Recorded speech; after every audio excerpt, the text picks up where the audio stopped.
Salut à toi et bienvenue dans cette nouvelle vidéo. Donc aujourd'hui, je vais te parler d'un sujet super intéressant. Si jamais tu es entrepreneur et tu as forcément déjà commencé à réfléchir à comment est-ce que tu vas financer ton projet ou alors tu cherches des fonds, tu cherches des financements. Moi, je vois beaucoup de personnes autour de moi qui me disent, je cherche des financements pour financer tel ou tel projet, ça tombe bien. Donc aujourd'hui, je vais te parler de comment on a réussi à lever des fonds auprès d'une banque, auprès d'une banque qui nous a accordé, tiens-toi bien, un prêt de près de 45 000 euros. Donc, c'est un processus qu'on a lancé il y a déjà quelques mois, mais voilà, je vais t'expliquer dans cette vidéo quelques techniques, quelques astuces qu'on a utilisées en gros pour pouvoir accéder à ce financement-là. Ça n'a pas été facile, mais on y est arrivé. Donc, reste jusqu'à la fin et surtout, si c'est la première fois que tu tombes sur une de mes vidéos, donc moi je m'appelle Aniel Cruzel, donc je suis ingénieur logiciel et entrepreneur depuis à peu près 1 an et demi. Donc pourquoi je fais ces vidéos, c'est juste comme je le disais, donc pour partager mon expérience par rapport aux challenges, aux réussites, aux- aux échecs que je peux rencontrer tous les jours dans mon expérience d'entrepreneuriat. Et donc, c'est le fait de partager parce que je me nourris aussi d'autres contenus vidéo qui m'ont aidé, qui m'aident aussi à pouvoir aller plus loin dans mon business. Donc aujourd'hui, on va parler de financement, c'est le nerf de la guerre. Si tu es entrepreneur, tu as déjà forcément réfléchi à comment est-ce que tu vas financer ton business. Donc abonne-toi, like et partage la vidéo si jamais tu penses qu'elle peut intéresser quelqu'un à part toi-même. Donc reste qu'à la fin. Les techniques qu'on va voir peuvent peut-être t'aider à sauter le pas comme moi ou alors aller frapper auprès d'une banque et sans avoir aucune a priori déjà savoir où est-ce que tu vas démarrer, comment est-ce que tu vas lancer ton dossier.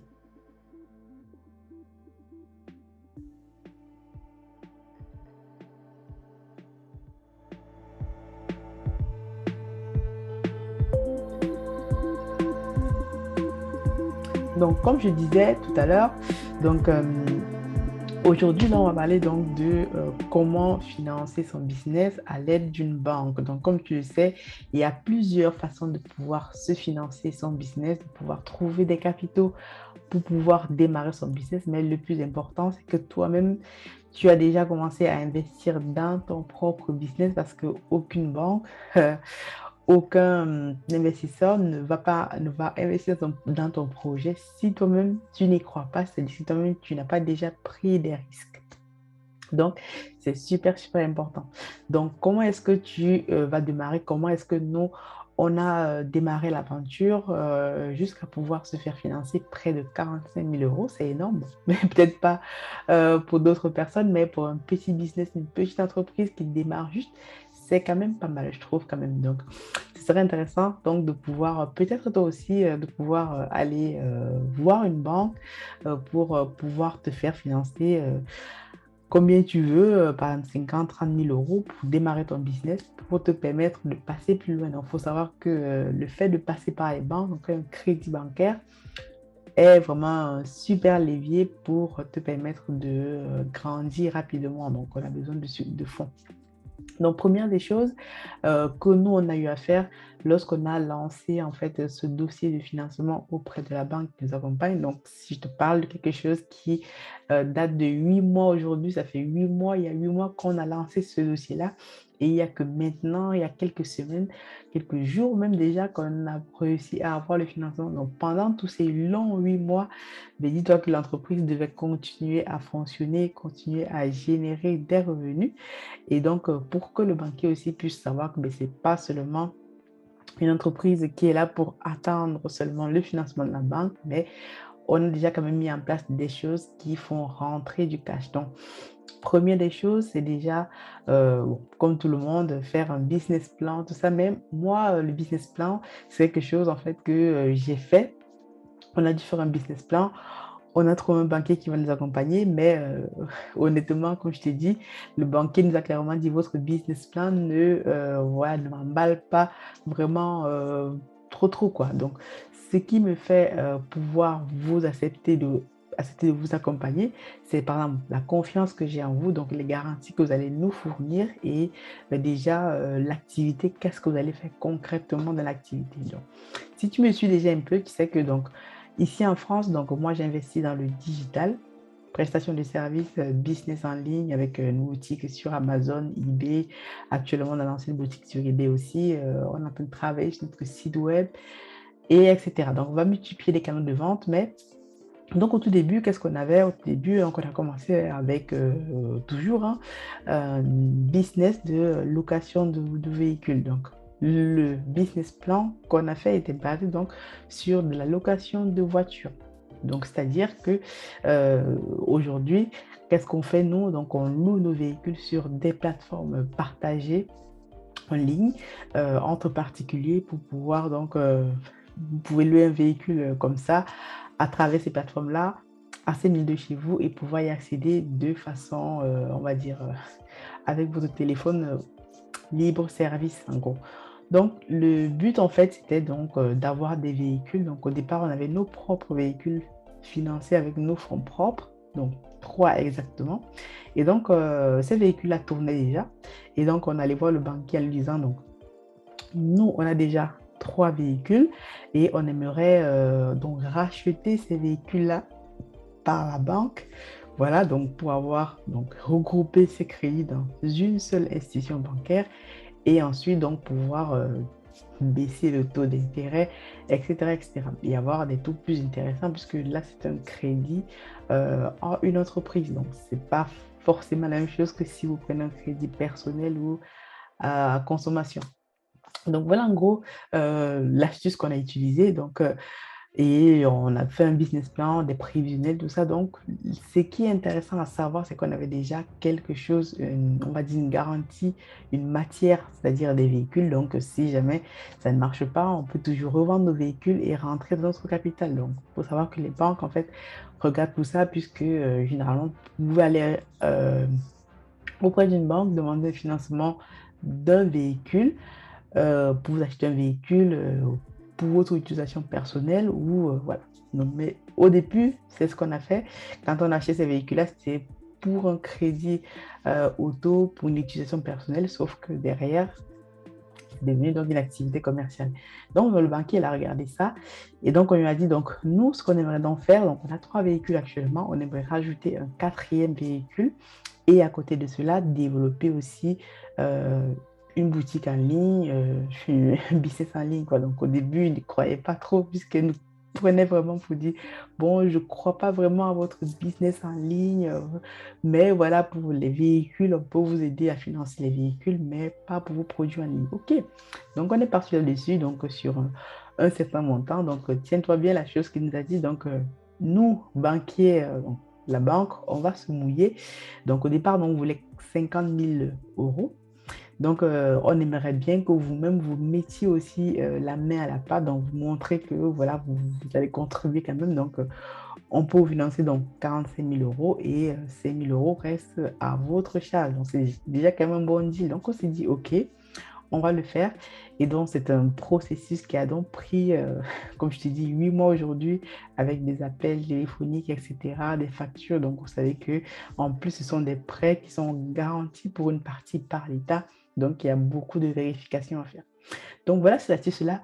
Donc, si toi-même, tu es en train de réfléchir un financement, donc, surtout si tu es en France, donc tu as vraiment un gros levier que tu peux utiliser, ce sont les banques. Et donc, l'une des garanties aussi à pouvoir fournir à la banque, c'est par exemple que tu as un CDI parce que dis-toi que le banquier va regarder, donc votre entreprise est très jeune, vous n'allez pas vous payer, donc nous on ne se paye pas dans l'entreprise puisque voilà, tout ce qu'on génère et tout, on le réinvestit. Donc le fait qu'on ait un travail chacun, donc on est à peu près trois associés dans cette entreprise dont je te parle là, et donc, voilà. Donc, le fait qu'on ait un travail chacun garantit en gros que voilà, on a un revenu qui rentre tous les mois et qu'on n'attend pas forcément de l'argent de cette entreprise-là. Et même si on avait de l'argent de cette entreprise, le but serait pour nous de continuer donc à réinvestir dans cette entreprise.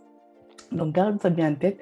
Donc, si actuellement, toi-même, tu es en CDI, tu es embauché quelque part, donc dis-toi que c'est une garantie très, très forte qui peut te permettre donc d'utiliser donc ton CDI, ton travail pour ce levier, pour pouvoir financer ton business. Mais retiens qu'avant, il faut que toi-même, tu puisses déjà financer ton business, investir, commencer déjà à montrer que avec ou sans le banquier, eh bien, tu avances quand même. Tu vas peut-être avancer à pas de tortue, mais tu vas avancer donc et que le financement de la banque va venir comme un accélérateur pour ton business. Et donc, nous, c'est donc la stratégie qu'on a mis en place et donc qui s'est avérée payante aujourd'hui, mais je retiens bien qu'il a fallu long 8 mois pour que tout cela soit mis en place. Et pendant ces longs 8 mois, il a fallu donc continuer à faire fructifier l'entreprise, comme je te disais. Et donc, au fur et à mesure, on a pu avancer. Donc, ne néglige pas cet aspect-là et continue donc de pouvoir trouver les voies et moyens, que ce soit un financement participatif, un financement à travers ta famille, tes amis, tout ça. Donc, n'oublie pas que ton projet doit pouvoir, voilà, tu dois déjà pouvoir compter sur toi-même au début pour pouvoir lancer ton projet et ensuite pouvoir demander les participations à d'autres personnes. Donc, c'est une courte vidéo que je fais aujourd'hui juste pour partager cette information qui est super intéressante. Et aussi, nous, donc, question cruciale, qu'est-ce qu'on va pouvoir faire avec ces financements-là? Donc, nous, les financements, comme je disais, on va pouvoir donc euh, reprendre, donc racheter les crédits par la banque, donc rembourser les crédits auto qui sont à nos nombres personnels et donc pouvoir avoir ces crédits dans une seule institution bancaire où le taux, en gros, donc c'est un taux qui est très très bas, c'est des entrepreneurs. Et donc nous, après avoir donc remboursé ces crédits-là, donc on va pouvoir garder une certaine euh, donc un certain capital pour pouvoir donc investir dans nos projets en ligne, dans nos business en ligne. Donc actuellement, on est en train de lancer une nouvelle ligne de produits. On travaille sur d'autres lignes de produits, d'autres canaux de vente au fur et à mesure pour donc pouvoir donc multiplier. Dans le but, c'est là, c'est de pouvoir donc multiplier ces sous-là, ce prêt, et donc pour pouvoir continuer à faire grossir l'entreprise. Donc, s'il y a quelque chose à retenir dans cette expérience, ce parcours voilà, qu'on a pu faire et que moi, j'étais en première ligne puisque c'est moi qui ai mis en place en fait voilà, le fait d'aller chercher les banquiers, tout ça. Donc, première des choses, si tu dois retenir un truc, donc investis déjà premièrement dans ton propre business. Donc, ça montre en fait la crédibilité que toi-même tu y crois. Deuxième des choses, une garantie, tu dois avoir un travail, un CDI euh, au mieux, c'est préférable. Et troisième des choses, la patience. Donc, sois patient parce que ça va sûrement prendre du temps. Et pendant ce temps-là, il faut que ton entreprise continue de, euh, de générer des sous, tout simplement, de pouvoir continuer à bosser, quoi. Donc voilà, donc j'espère que cette petite vidéo va t'aider. Si tu as des questions, mets-moi dans les commentaires. Si toi-même tu t'es déjà voilà, tu as déjà pu lever des fonds auprès d'une banque, comment est-ce que tu as procédé, quelles sont les astuces que tu as utilisées. Donc, ça permet aussi de pouvoir aider d'autres personnes qui sont sûrement dans le même cas de sujet parce qu'il y a d'autres personnes aussi qui me contactent souvent. J'ai encore de chercher des financements, donc, surtout en Europe, ça peut être facile en se servant des banques. En Afrique ou dans notre pays, je ne connais pas. Donc, ici, je parle juste des choses que j'ai déjà expérimentées, que j'ai déjà faites. Et, mais sinon, si tu es en Europe, il y a vraiment, vraiment beaucoup de choses à faire, des sous à aller chercher auprès des banques, de prendre des vrais crédits, des bons crédits qui vont pouvoir donc t'enrichir, donc permettre de développer ton entreprise et de pouvoir continuer à développer ton business et aller plus loin. Donc voilà, voilà. Si c'est intéressant, donc tu mets un like, tu commentes, tu me dis qu'est-ce que tu en penses et je te dis donc à la prochaine vidéo, on en parle et d'ici là, porte-toi bien. Ciao.